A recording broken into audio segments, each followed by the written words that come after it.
Hi friends, இன்றைக்கி நம்ம வீடியோவில் ஒரு ஹெல்த்தியான ரெசிபி தான் பார்க்க போகிறோம். முருங்கைக்கீரை ராகி அடை. வாங்க எப்படி செய்யுதுன்னு பார்க்கலாம்.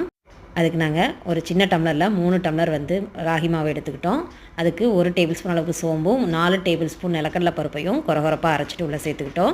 இதுக்கு 3 பெரிய வெங்காயமும் 2 பச்சை மிளகாய் நல்லா குட்டியாக சோப் பண்ணி உள்ளே சேர்த்துக்கலாம். இது கூட நம்ம ஒரு கைப்பிடி அளவுக்கு முருங்கைக்கீரையை வாஷ் பண்ணி கட் பண்ணி உள்ளே சேர்த்துக்கலாம். இப்போ இதுக்கு டேஸ்ட்டுக்கு தேவையான உப்பு சேர்த்துக்கலாம். தனி மிளகாத்தூள் 1 ஸ்பூன், மல்லித்தூள் 1 ஸ்பூன், கொஞ்சம் பெருங்காயத்தூளும் 1/2 டீஸ்பூன் சீரகமும் சேர்த்து இந்த மாதிரி பிசைஞ்சு வச்சுக்கலாம். ஃபஸ்ட்டு கையில் மிக்ஸ் பண்ணிவிட்டு அப்புறம் தண்ணி விட்டு பிசைங்க. இப்போ இந்த ஒரு பெரிய உருண்டையாக எடுத்துகிட்டு பட்டர் பேப்பரில் கொஞ்சம் எண்ணெய் விட்டுட்டு இந்த மாதிரி கொஞ்சம் மெலிசாக தட்டிக்கலாம். தட்டிட்டு நல்லா சூடான தவாவில் கொஞ்சம் நெய் விட்டு 2 பக்கமும் மீடியம் ஃப்ளேமில் வச்சு நல்லா இந்த மாதிரி செவந்து வரலும் வேக வச்சுக்கலாம். ராகி பொறுமையாக தான் வேகும். நீங்கள் ஃப்ளேம் அதிகமாக வச்சு வேக வைக்க வேண்டாம். இடம் நம்ம சும்மாவே சாப்பிட்லாம். இல்லை அப்படின்னாலும் தேங்காய் சட்னியோ இல்லை நாட்டு சக்கரையோ வச்சு சாப்பிட்டா செம்ம டேஸ்ட்டாக இருக்கும். ட்ரை பண்ணி பாருங்கள்.